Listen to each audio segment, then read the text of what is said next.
Hello students, good morning, welcome to the class. पहले तो आज की क्लास में हम क्या करेंगे, कॉन्स्टिट्यूशन ऑफ इंडिया में जितना भी हमने कुछ किया था उसका सारा का सारा आज की क्लास में हम रिवीजन करेंगे। पहले तो कॉन्स्टिट्यूशन में हमने देखा था क्या, मतलब उसको बनाने वाले कौन थे, डॉक्टर भीमराव रामजी अंबेडकर जी ने कॉन्स्टिट्यूशन को बनाया था, आर्टिटेक्ट। और हमारा जो कॉन्स्टिट्यूशन है वो कितने आर्टिकल्स है, उसमें 395 आर्टिकल्स है और 12 शेड्यूल्स है। हमको कितना पढ़ना है, 18 आर्टिकल्स और 1 शेड्यूल्स। हमारा कॉन्स्टिट्यूशन का यूनिकनेस क्या है, हमारा कॉन्स्टिट्यूशन सबसे बड़ा कॉन्स्टिट्यूशन है, लॉन्गेस्ट कॉन्स्टिट्यूशन। देन उसके बाद हमने देखा था इफेक्टिव डेट क्या थी, 26 जनवरी 1950 को हमारा कॉन्स्टिट्यूशन इफेक्ट में आया था।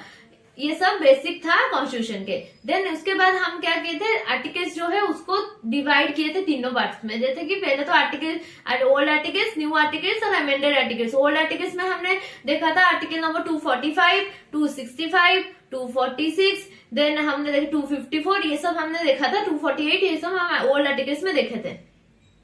ओल्ड आर्टिकल्स का मतलब क्या है, जो जीएसटी आने से पहले थे और अभी भी है, तो वो ओल्ड आर्टिकल्स। न्यू आर्टिकल्स का मतलब जो जीएसटी आने के बाद न्यूली इंशर्ट हुए, और अमेंडेड आर्टिकल्स मतलब जो जीएसटी आने से उसमें कुछ चेंजेस आए। बस ये तीनों आर्टिकल्स है। ये देखो, ओल्ड आर्टिकल्स, न्यू आर्टिकल्स और अमेंडेड आर्टिकल्स। ओल्ड आर्टिकल में पहले हम आर्टिकल नंबर 245 देखेंगे। 245 क्या बोलता है, पहले हम आर्टिकल नंबर 245 देखेंगे या 246 देखेंगे, ये मुझे आप बताओ। पहले हम आर्टिकल 245 देखेंगे या 246 देखेंगे?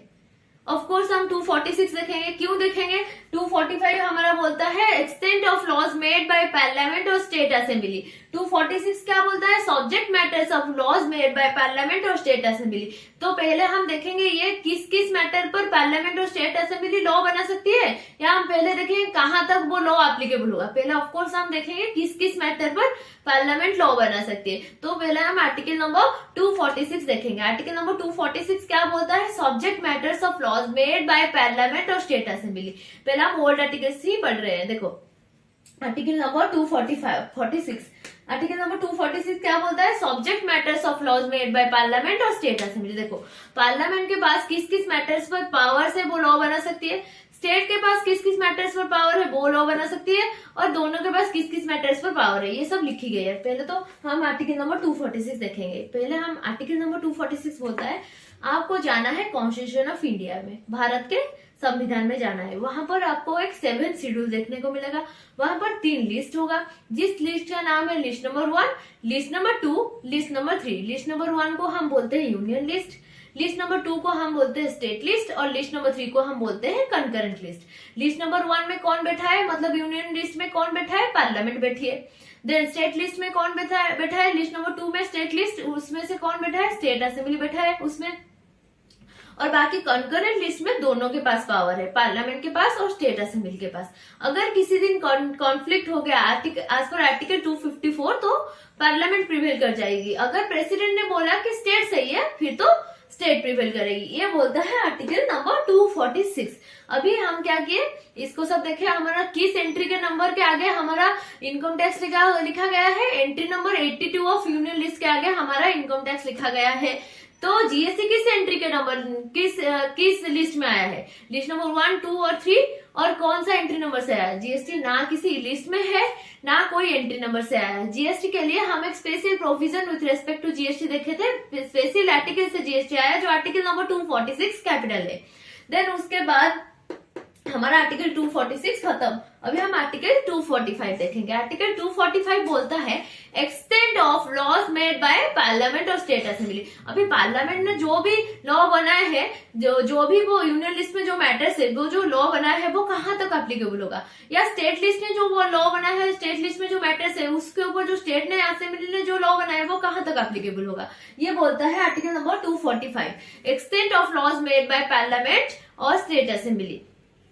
तो क्या होगा, वैसे देखो आर्टिकल नंबर 245 बोलता है कि हमारा जो लॉ बनाया गया है, जो पार्लियामेंट और स्टेट असेंबली ने जो लॉ बनाया है, वो कहाँ तक एप्लीकेबल होगा। जैसे कि ये बोलता है होल ऑफ इंडिया और part of India, whole of state और पार्ट ऑफ स्टेट। ये बोलता है आर्टिकल नंबर 245। पहले तो देखो, पहले क्या करेगा, अगर पार्लियामेंट लॉ बनाएगा वो कहाँ पर एप्लीकेबल करेगा, होल ऑफ इंडिया और पार्ट ऑफ इंडिया।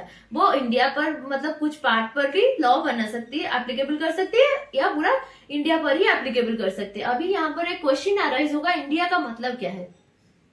इंडिया का मतलब है टेरिटोरियल वाटर ऑफ इंडिया।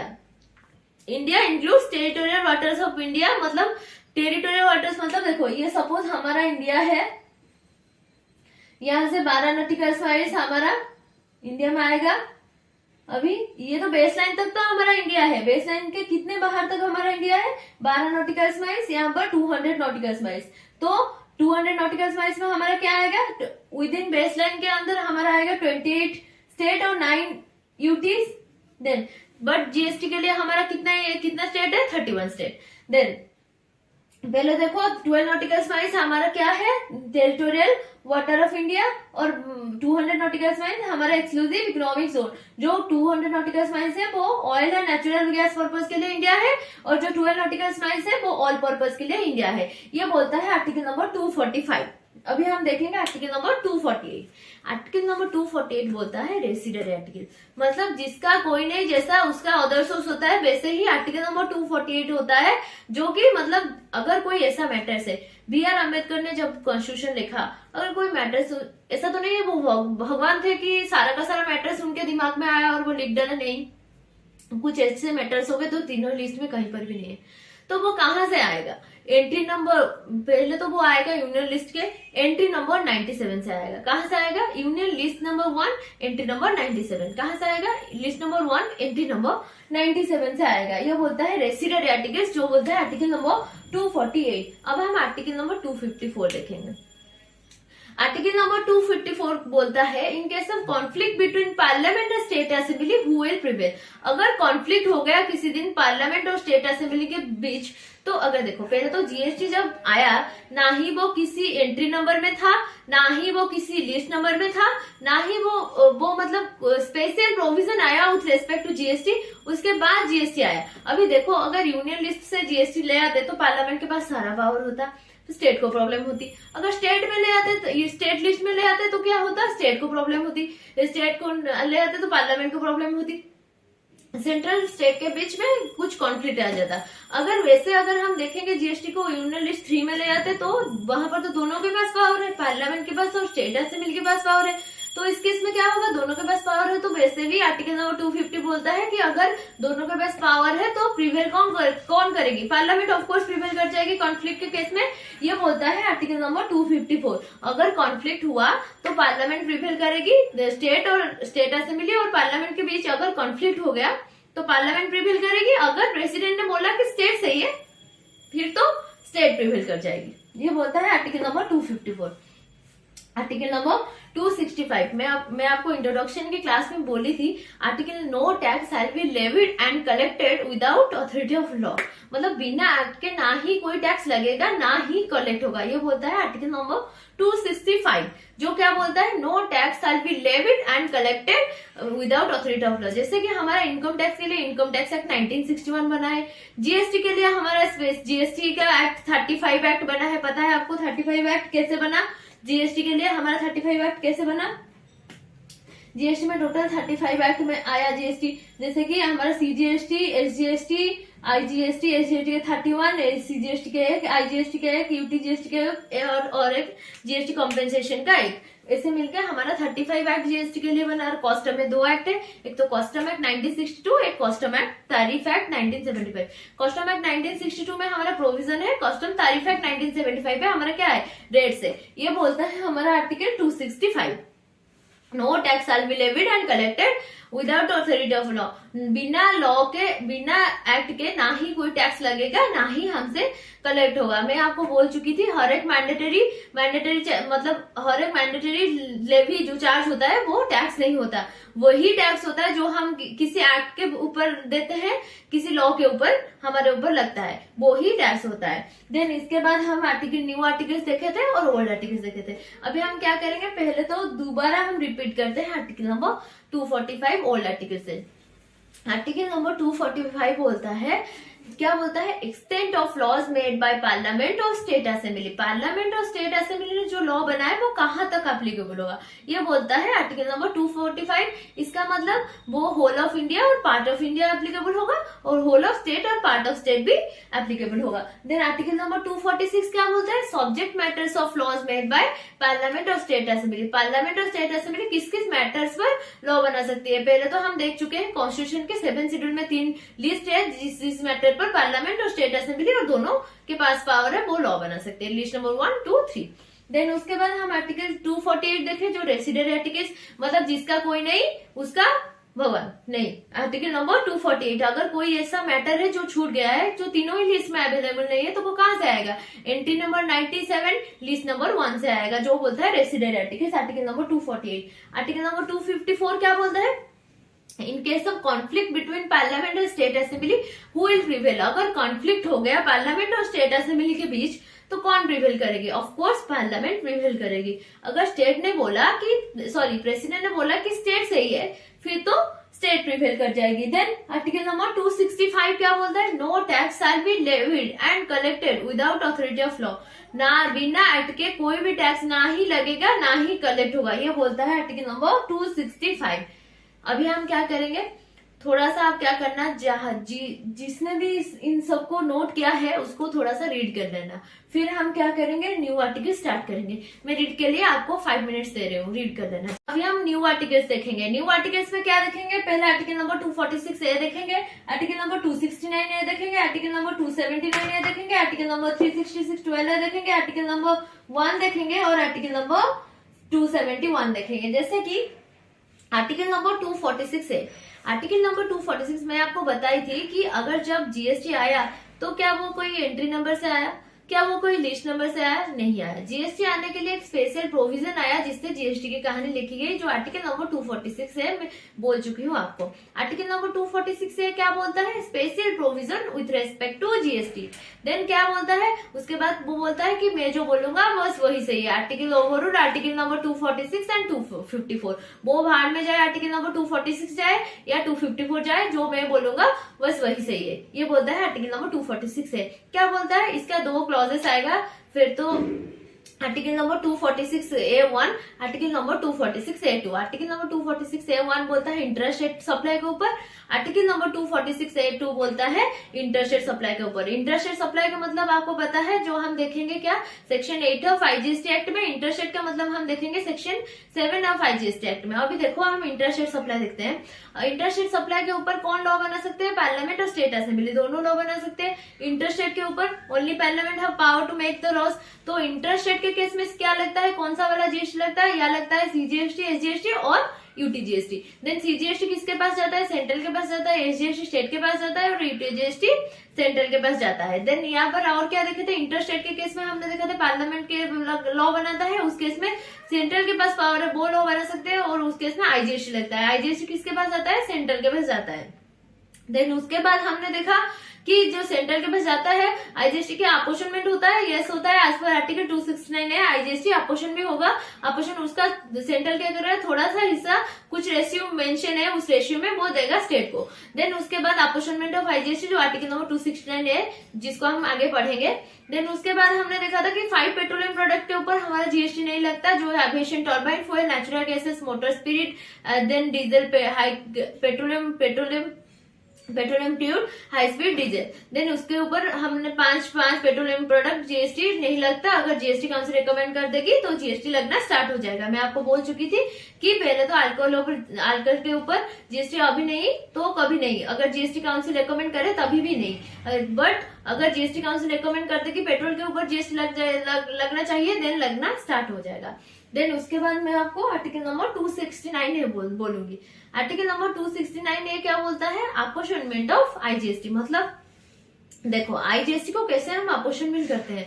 पहले देखो, जब हमारा स्टेट ने बोला अगर जीएसटी आया तो मुझे लॉस होगा, तो उसको कॉम्पेंसेट कौन करेगा, कॉम्पेंसेट करने के लिए पहले तो सेंट्रल ने बोला कि मैं कॉम्पेंसेट करूंगा 5 ईयर्स के लिए, तो इसके लिए जीएसटी कॉम्पेंसेशन एक्ट बना। अभी क्या हुआ देखो, अभी आर्टिकल नंबर 269 ने ये बोलता है कि अगर सीजीएसटी और एसजीएसटी, यहाँ ये जो सीजीएसटी ये रहा स्टेट, सीजी सेंट्रल, ये रहा स्टेट। अभी देखो सेंट्रल से अगर स्टेट मतलब सेंट्रल के पास हमारा आईजीएसटी सारा का सारा किसके पास आएगा, सेंट्रल के पास आएगा।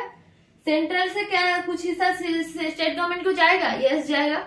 क्या बोलता है आर्टिकल नंबर 269 है, आर्टिकल नंबर 269 ये बोलता है अपॉर्चनमेंट ऑफ आईजीएसटी। जो आईजीएसटी आएगा वो पहले सेंट्रल को जाएगा, उसका कुछ हिस्सा वो स्टेट को देगा। देन उसके बाद IGST is not such, it is a sum total of CGST और एसजीएसटी। जैसे कि अगर हम अगर देखेंगे सीजीएसटी अगर 6%, एसजीएसटी अगर 6%, देन आईजीएसटी 12%, सीजीएसटी अगर 6% और यूटीजीएसटी अगर 6%, देन आईजीएसटी 12%। ये बोलता है आर्टिकल नंबर 269 है। देन आर्टिकल नंबर 279 है जो बोलता है जीएसटी काउंसिल। अब देखो जीएसटी काउंसिल के पहले हम देखे थे, जीएसटी काउंसिल अगर आया तो पहले जीएसटी काउंसिल को जो बनाया गया GST council within president assent 8 सितंबर को 2016 को मिल गया प्रेसिडेंट असेंट। उसके बाद हमारा जीएसटी काउंसिल बना। जीएसटी काउंसिल जो बना पहले विद इन 60 डेज बन गया, 10 को वो प्रिपेयर हो गया, 12 को वो नोटिफाइड हो गया। 33 मेंबर्स है, सेंट्रल के 2 है, बाकी स्टेट के मेंबर्स है। देन सेंट्रल के 2 यूनियन फाइनेंस मिनिस्टर, इनका चेयरमैन है जो श्रीमती निर्मला सीतारमण जी, और एक पंकज चौधरी जो दो सेंट्रल के मेंबर्स है, एक तो श्री पंकज चौधरी जी और एक श्रीमती निर्मला सीतारमण जी फाइनेंस मिनिस्टर जो चेयरमैन है। देन उसके बाद हम देखे थे कि हमारा शेयर कितना है स्टेट के केस में, स्टेट में 2/3 है मतलब 66.67 और सेंट्रल में 1/3 है जो कितना है 33.33% शेयर। देन उसके बाद हमारा 50% कोरम चाहिए, हमारा 50%, देन वोटिंग चाहिए 75%। और उसके बाद हम देखे थे कि जीएसटी काउंसिल क्यों बनाया गया है, जैसे कि टैक्स क्या सब्सिम हुए हैं, जैसे 17 इनडायरेक्ट टैक्स और 27 सेस मिलकर हमारा जीएसटी बना है। देन उसके बाद हम देखे थे कि क्या क्या लिमिट जीएसटी काउंसिल क्या क्या लिमिट फिक्स कर सकती है, रेट को इंक्रीज कर सकती है, और वो चाहे तो स्पेशल कैटेगरी स्टेट के लिए मतलब 11 नोटिफाइड स्पेशल कैटेगरी स्टेट है उसके इसमें स्पेशल प्रोविजन लगा सकती है। ये सब जीएसटी काउंसिल के ऊपर था। आर्टिकल नंबर 366(12) है जो बोलता है definition of GST. Definition of GST में हम क्या देखेंगे, डेफिनेशन ऑफ जीएसटी में हम देखेंगे कि GST is the tax. GST क्या ड्यूटी है? नहीं, जीएसटी क्या है? टैक्स है। हम जैसे कि कस्टम ड्यूटी बोलते हैं, ड्यूटी और टैक्स के अंदर डिफरेंस है।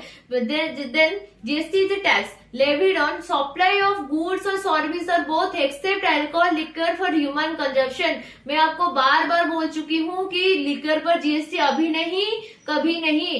पेट्रोलियम पर जीएसटी अभी नहीं है, बाद में अगर जीएसटी काउंसिल रिकमेंड कर देगी तो पेट्रोल पर जीएसटी लगना स्टार्ट हो जाएगा। देन उसके बाद क्या बोलता है, GST is a tax on levied on supply of goods and service. Supply का मतलब हम सेक्शन 7 ऑफ सीजीएसटी एक्ट में देखेंगे, section 7 of CGST act, IGST act नहीं। देन उसके बाद हम क्या देखेंगे, सप्लाई ऑफ गुड्स और सर्विस और both except alcohol liquor for human consumption. ये बोलता है आर्टिकल नंबर 366(12) है। देन आर्टिकल 1 जिसका डेफिनेशन हम देख चुके हैं, article number 271 power of parliament to levy cess and surcharge. Parliament के पास पावर है, वो चाहे तो सेज का सरचार्ज का अमाउंट इंक्रीज कर सकता है। जैसे इनकम टैक्स में हमारा 4 टायर सिस्टम है सरचार्ज का, और सेस जो लगता है इनकम टैक्स में हेल्थ एंड एजुकेशन सेस 4% लगता है, और फाइनेंस एक्ट 2018 के अंदर आया है, टैक्स के ऊपर सेस लगता है। देन उसके बाद हम जीएसटी के केस में क्या देखे थे, जीएसटी कॉम्पेंसेशन सेस लगता है तो 3 से 290% वैल्यू ऑफ सप्लाई के ऊपर लगता है। देन ये एक इनडायरेक्ट टैक्स है, ये एक डायरेक्ट टैक्स है। बस ये था आर्टिकल नंबर 271। अभी हम अमेंडेड आर्टिकल्स में से आर्टिकल नंबर 249। पहले मैं आपको बता चुकी हूँ 3 लिस्ट होता है हमारा, यूनियन लिस्ट, स्टेट लिस्ट और कॉन्करेंट लिस्ट। यूनियन लिस्ट में कुछ मैटर्स लिखी गई है, स्टेट लिस्ट में कुछ मैटर्स है, और कॉन्करेंट लिस्ट में कुछ मैटर्स है। अभी मुझे बताओ क्या यूनियन लिस्ट वाले मतलब सेंट्रल के चाहे क्या स्टेट के लिस्ट के ऊपर मैटर्स के ऊपर लॉ बना सकती है? हाँ, ऑफ कोर्स बना सकती है। वो किस केस में बना सकती है? In case of national interest और प्रोक्लामेशन ऑफ इमरजेंसी। अगर इन case of national interest case में आया तो आर्टिकल नंबर 249 के अंदर वो लॉ बना सकती है। जैसे कि देखो आर्टिकल नंबर 249 ये बोलता है, अगर स्टेट ने 66.67 वोट इन फेवर में कर दिए तो सेंट्रल ने उसके मैटर्स के ऊपर लॉ बना सकती है with respect to national interest के केस में। देन आर्टिकल नंबर 250 क्या बोलता है, सेंट्रल से आए तो स्टेट मैटर्स के ऊपर लॉ बना सकती है in case of proclamation of emergency with no resolution.